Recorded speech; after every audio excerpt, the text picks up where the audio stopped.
That's right. That's It's the right. morning show right here on ABC News Radio, KMET, 1490 AM. Joining our live streaming audience over there on Facebook, Periscope, YouTube, also, of course, LinkedIn. Glad to have you with us. On today's show, we're switching gears up to something that I know many of you will appreciate, hand sanitizer. I don't know how many of you have actually used a lot and or running out and or trying to find some, but I can tell you one thing. There is a company out here right now. H21 is where it's at. It's a hand sanitizer that literally deserves a hand. And thanks to its unique giving back program, spending time with us right now is the H21 CEO and co-founder, Alfred Zaccagnino. Good morning. Welcome to the show. Thank you, Aaron. It's great to be here. Thanks for having me. No, thank you for joining us. Look, what I'm going to go just out on a limb here. Hand sanitizer is all the rage as of late. But why? It's the substitute. At the start of the pandemic about 6 months ago, I realized, and I'm originally from New York, and that's where I am, New York, although I'm splitting time between New York and California. I realized that there's going to be a massive shortage with hand sanitizer, and there's going to be no corporate governance behind it because the FDA was allowing all of these, if you're a distillery that makes alcohol, you can make hand sanitizer. And it's like, wait, this is going to be an issue over time.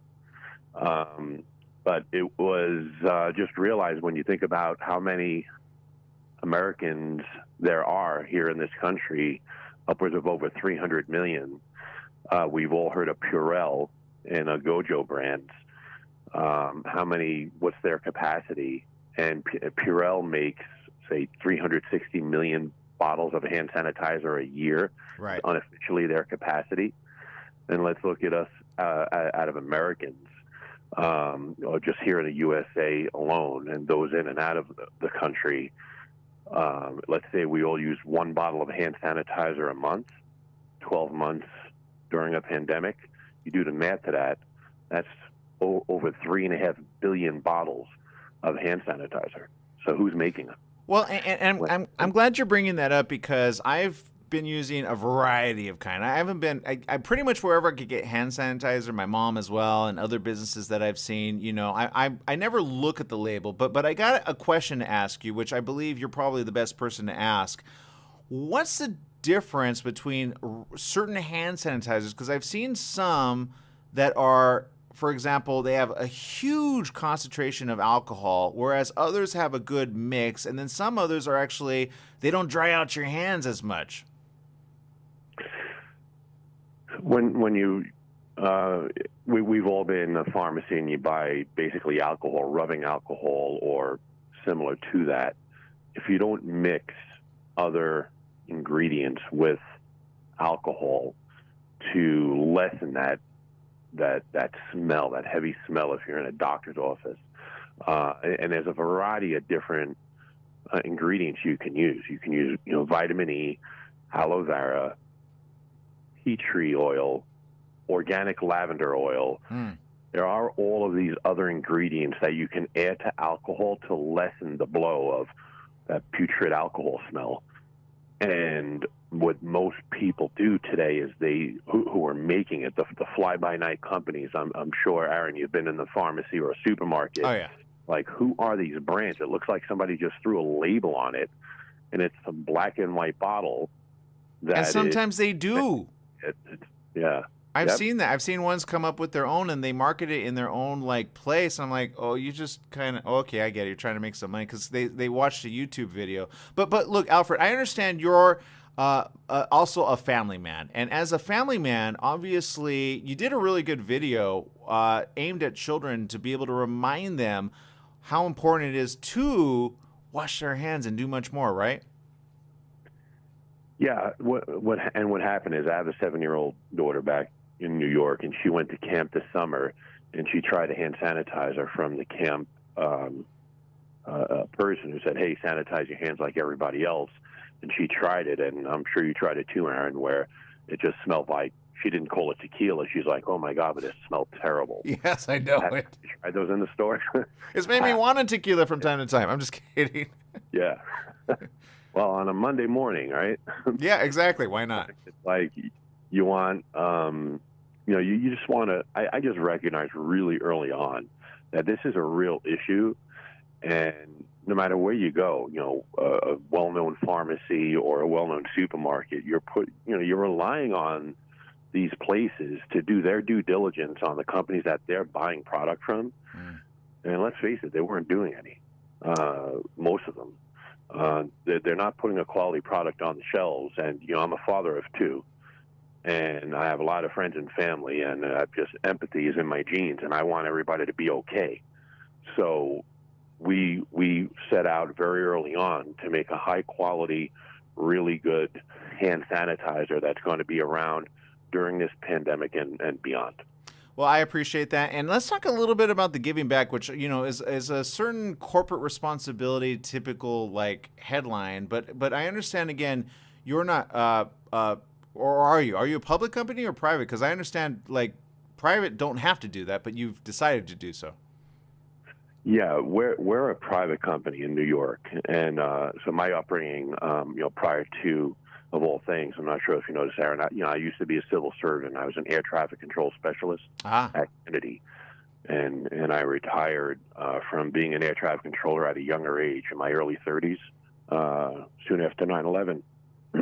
So I've always wanted to serve. I've always wanted to give because of inside my heart, I have my upbringing. I grew up on welfare and in poverty, and it just makes me feel good to give back.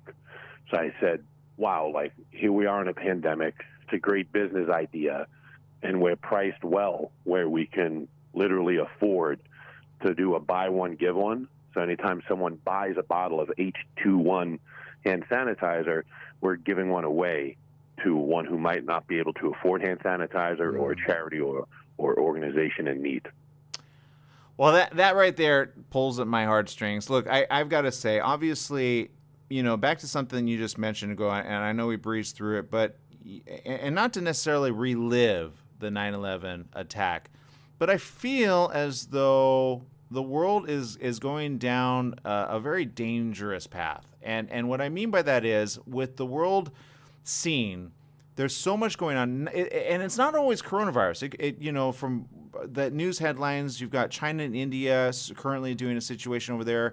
Afghanistan currently at war with a tribal situation there. But back to reality of safety in numbers. Can I ask you a question that only you would know, having lived through it as close as you did? And my question is this, and feel free to say, I don't want to answer, Alfred, but from that moment forward, have you seen the American public kind of say, and what I mean by that is this, if this were a 9/11 attack, we would suddenly be on the offense with it, and we would stop complaining about our role in life. Do you feel that we've kind of done exactly the opposite with this? Good question, Aaron. I was involved literally and figuratively at 9/11. I retired, soon after. Again, Kennedy Air Traffic Control Tower was my airspace, right? When I was an air traffic controller, and that's all that went down. So the morning of 9/11, I went down, that afternoon I actually went down to Ground Zero, and I spent 3 days. And when you spend time down there and you look at the faces of firemen and police officers and ambulance workers, and you see grown men and women crying, it does it does something to you forever, right? So that was life-changing, pivotal. It just depends on how you look at it. When at the same time you have other people that are just acting out of anger, going into convenience stores, and because the person wasn't a certain color, taking out that anger on a person who is probably just as a beautiful human being as that person may have been out on his best day.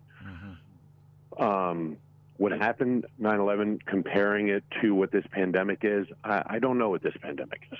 It's I'm highly in tune with the world Haven't seen it from, again, childhood up until where things are today, New York City finance and consulting and working with some, incredible names day to day. Today, I really don't have an answer for it, but maybe some other time we could talk, Aaron. There is something more than just a pandemic is the safest thing I could say, because it just doesn't make sense. I just got here from London last night. I flew into LA, so I'm self-quarantined for the next 14 days. But London, the same as today. 2 days ago there were 1,000 people protesting on the streets there. So it's not only here in America; it's abroad. Yeah. But this came from China, and that was the origin. And how are things okay over there? So very confusing times. And during times like this, everyone. You cannot act out on anger. Everyone as individuals need to rise up ourselves, and then have those in our immediate surroundings also rise up and perform. And don't point a finger. Don't blame someone or something. Don't blame a politician. It's up to us as individuals to rise up and do what we have to do to work together to get through this, because it's not going anywhere anytime soon. And people fear the worst, that this can only worsen over time. Alfred Zaccagnino, if you're just joining us, H21, he's the CEO and co-founder of H21. You can, where can we get this product? Where can we pick it up and or order it online? Well, Amazon, and we're on Amazon Prime now, which I was like, wow. Nice. I would only typically be a shopper on Amazon, as most of us and you and all your listeners. But we're now on Amazon Prime. We have a couple of different products. The Awakening Citrus is a favorite of some, and then we have this Calming Lavender that's a favorite of mine and others. And we'll send you some over to your station over there, Aaron.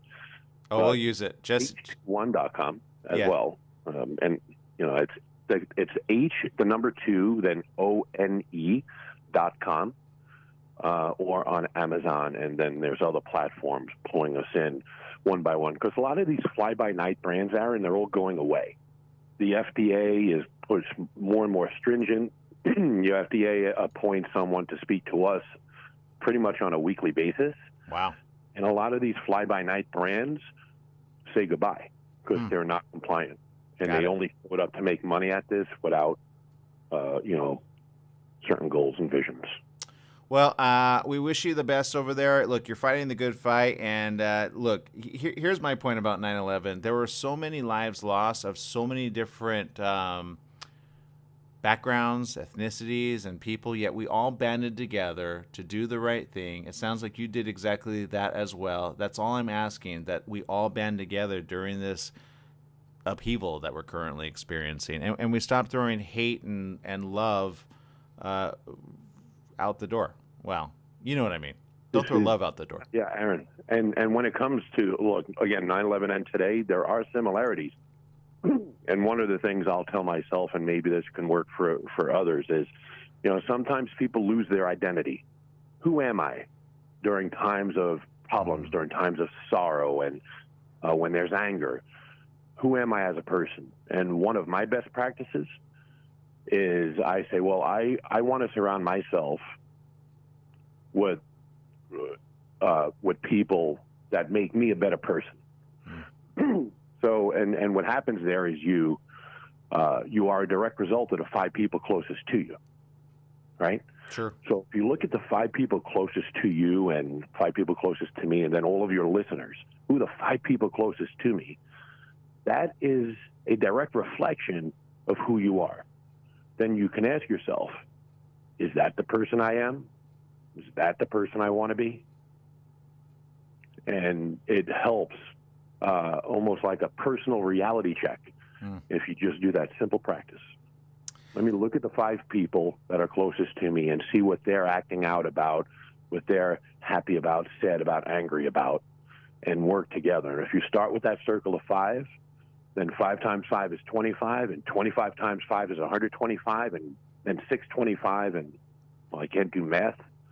That's how we can spread the good word. I love it. I love it. Let's do it. And if you're in that bubble where you're surrounded by people that are hateful, get out of the bubble. That's all I got to say. Alfred, thank you for spending time with us here on The Morning Show. Thank you so much, Aaron. Have a great day.